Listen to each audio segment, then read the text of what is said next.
Jasper also has what's known as a ghost population. Now that can be as much as 1,500 people, and it makes up the seasonal workers that you'll see at a variety of places around town. That's why you'll hear a variety of different accents, including at this facility here.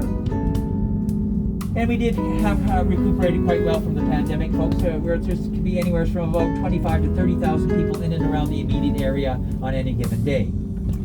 Now, when we left the lower terminal, we were about 1,300 meters. Now, that's about 200 meters above the valley floor. When we arrive at the top, we'll be at about 2,300 meters. That's about 200 meters below the summit. That's a 1 kilometer, 1,000 meter vertical lift. And the track that we follow is about 2.2 kilometers in length. And our total time up the mountain from the bottom to the top is about 7.5 minutes.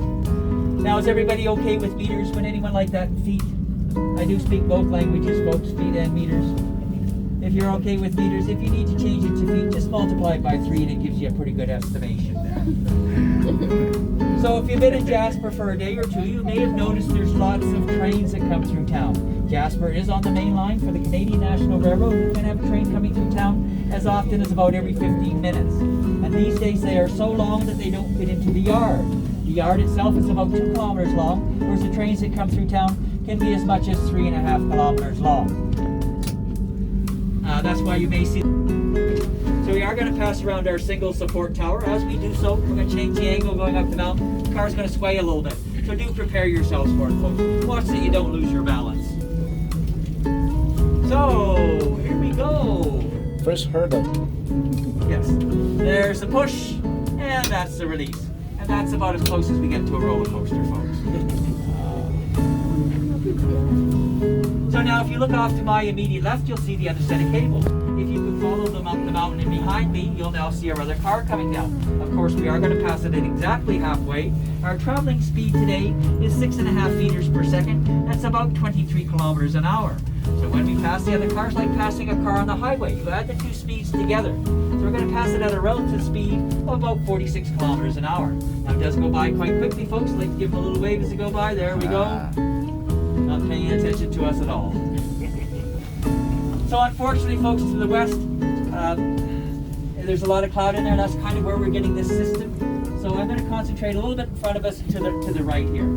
So directly out the back window, you'll see a group of lakes. The lake that's farthest from us is Pyramid Lake. It's the one with the island. Now there is a walking bridge out onto the island. It's very popular in the summer with picnics, and also very popular with, in front of it is Patricia Lake. Now the long lake in front of it is Cabin Lake. Now it looks like it has a dam at the end. It actually does have a dam. That used to be Jasper's water supply until the mid-1980s when the fear of beaver fever caused them to close it down. And we now have to get our water from underground aquifers. As you can see, we have gone into the clouds, folks. These clouds have been in and out all day today. This morning there was a lot of clouds. We got a lot of rain this morning. And we got a bit of wind this morning. Of course, that's dissipated, so we can now travel safely. Now, being in a cloud, there's several things that can happen. Basically, like mist, sometimes it can be raining, sometimes it can be snowing. Today, it was basically raining and misty. Now, if it clears up at the top, you'll see just above where the upper terminal is, there was remnants of some snow that happened last night. So if you can see, look out the front window and you can see the mountain in front of us. Our mountain is called the Whistlers with an S. And we are not Whistler Mountain in BC, folks, because there is no skiing on this mountain. You can see the outer rock is made up of very loose rock. We call that loose rock screed. You don't ski on screed, folks. It doesn't make very good ski runs.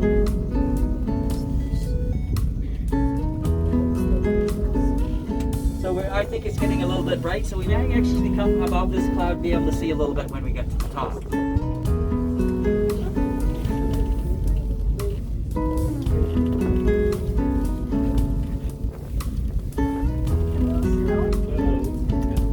So the town of Jasper and Jasper National Park are named after a fellow by the name of Jasper Hawes. Now Jasper Hawes was a clerk for the Northwest Trading Company in the early 1800s, between about 1800 and 1820, just north and east of Jasper towards Hinton. He was a clerk at a trading post there. And I was there for quite a long while. He very well liked, began to be known as Jasper House, and that's where Jasper gets his name from. Now it's not named after the stone or the mineral. If anything, the stone is named after the national park itself, because the colors in the stone do reflect colors you see in the national park.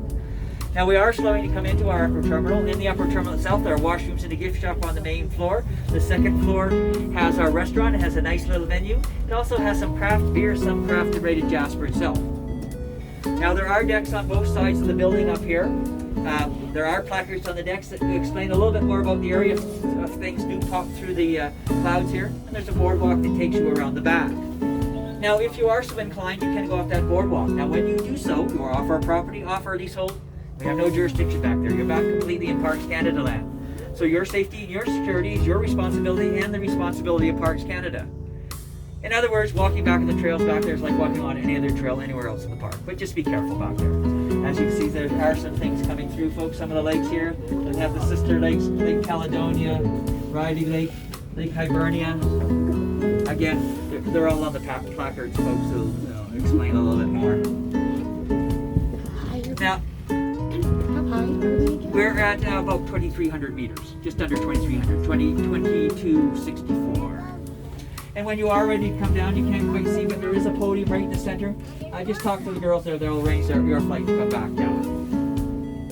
And it is important when it's getting busy like that's supposed to be in the upper terminal about 8 or 10 minutes before your flight, so make sure you don't miss your flight. When it does get busy, it can be anywhere from a half an hour to 2 hours before we get you down if you miss your flight. So please don't miss your flight, folks. And just watch yourself along that outside door. We'll slide to the inside of the car there. Watch your step, folks, and enjoy your time on the mountain. Thank you. You bet you're welcome.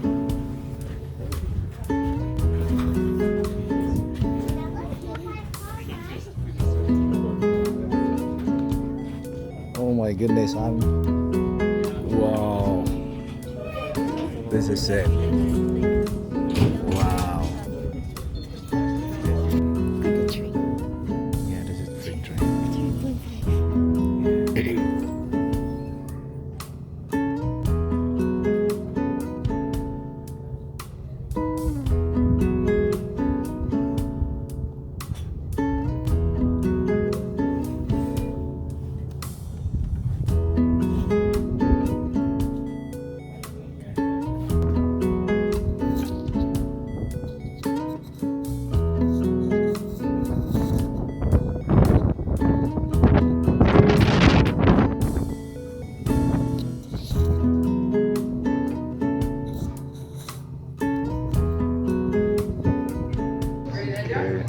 So we're gonna be entering the car.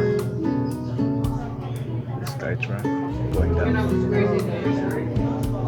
In this car, we're gonna go all the way down there.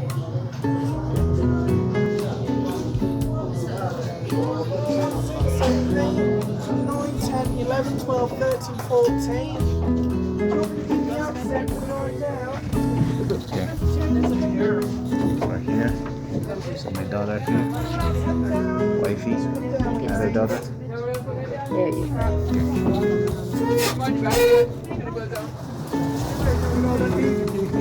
Go down. Did everyone have a nice time at the top today? Yeah, great. That's good. Well, guys, my name is Bill. We're trying for the ride down. Unfortunately, there is no speech for the ride down. But if anyone has any questions about myself, Skytram, anything to do in town, or anything to do in the national park, just feel free to ask. And if not, enjoy your ride down, everyone.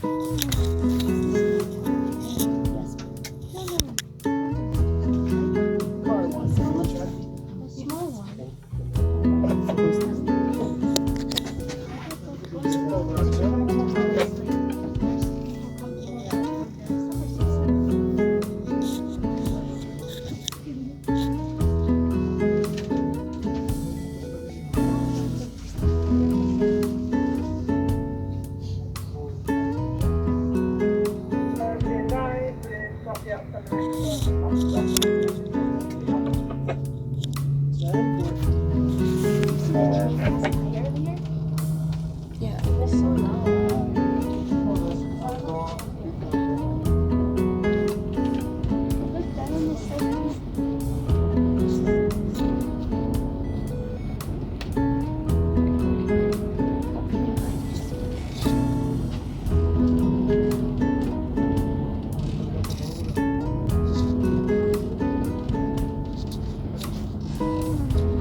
November 14th. So there's always something similar.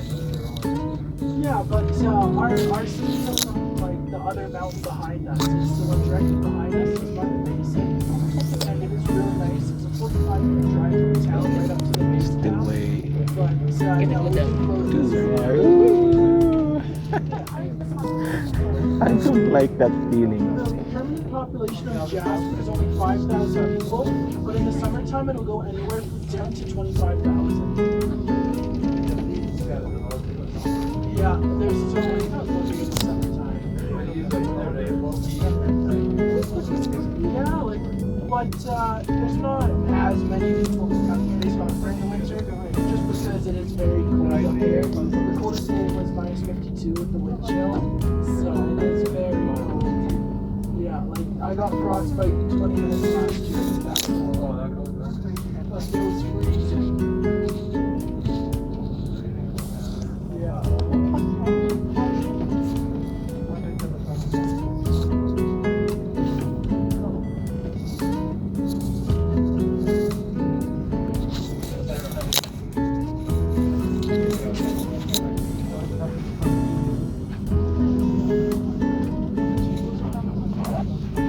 That's the station right there.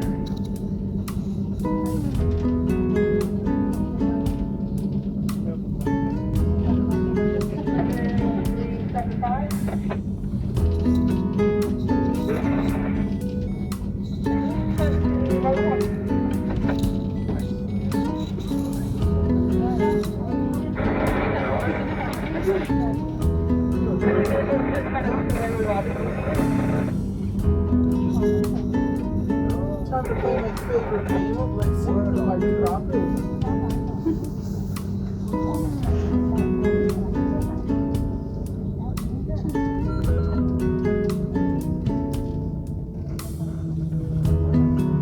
Just like now, folks, we're already almost at the bottom.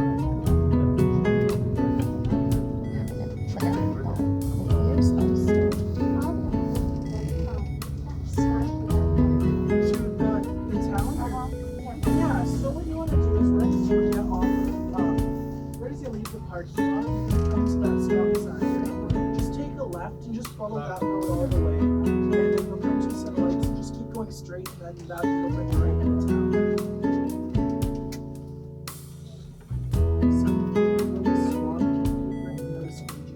Folks, our trip is coming to an end, and I hope everyone enjoyed their time on the Skytram. I know listening to you guys are staying in Jasper. I hope you guys always have a little inside here when you get that little buzzer just to let us know where we are. Have a great rest of your day, guys. Take care. What? Let's go. It was squeegee, but it's okay. You're welcome. I think Just we're the swapping windows. out. Thank you. We're swapping out, babe. Thank you. You're welcome. And that's it. Get out of here. Skytram.